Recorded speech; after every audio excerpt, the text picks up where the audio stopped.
ఆ ఊళ్ళో ఒక భార్యాభర్త మధ్య విభేదాలు తలెత్తాయి. విడాకులు తీసుకుందామని నిర్ణయించుకున్నారు. కోర్టులో కేసు వేశారు. ఈ విషయం చాలామందికి తెలిసింది. విడాకులు ఎందుకు తీసుకుంటున్నారో అనే సందేహం వచ్చింది వారికి. ఒక మిత్రుడు అడిగాడు, నీ భార్యతో వచ్చిన సమస్య ఏమిటి? అప్పుడు భర్త ఇలా అన్నాడు, సమస్యలు ఏమిటో మా ఇద్దరి పెద్దలకు తెలుసు. మేము ఇంకా విడాకులు తీసుకోలేదు. ఇప్పుడు నా భార్యతో విభేదాలు, సమస్యల గురించి నేను ఏమీ చెప్పలేను. కొన్నాళ్ల పాటు కోర్టులో వాదోపవాదాలు జరిగాయి. తర్వాత విడాకులు మంజూరు అయ్యాయి.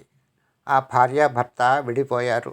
ఇది తెలిసిన మిత్రుడు మళ్ళీ అడిగాడు, విడాకులు తీసుకున్నారు కదా, ఇప్పుడు చెప్పు, నీ భార్య వల్ల కలిగిన సమస్యలు ఏమిటి? భర్త ఇలా అన్నాడు, మేము డైవోర్స్ తీసుకున్నాం. ఇప్పుడు ఆమె నా భార్య కాదు, ఆమె పరాయి స్త్రీ అయింది. పరాయి స్త్రీ గురించి మాట్లాడడం తప్పు. మిత్రుడు ఇంకెప్పుడూ ఆ విషయం అడగలేదు. పెళ్ళైన ప్రతి జంట జీవితాంతం కలిసి జీవించాలనే కట్టుబాటుతో బతుకుతారు. కానీ కొందరిలో కలిసి జీవించలేని సమస్యలు ఉత్పన్నమై విడాకులు తీసుకుంటారు. ఎదుటివారు భార్య గురించి అనాలోచితంగా, అనాగరికంగా ప్రశ్నించిన స్త్రీ ఔచిత్యాన్ని, సౌశీల్యాన్ని జీవితాంతం కాపాడడం అనేది సంస్కారం అనిపించుకుంటుంది. ఈ కథ మీకు నచ్చినట్లయితే లైక్ చేయండి.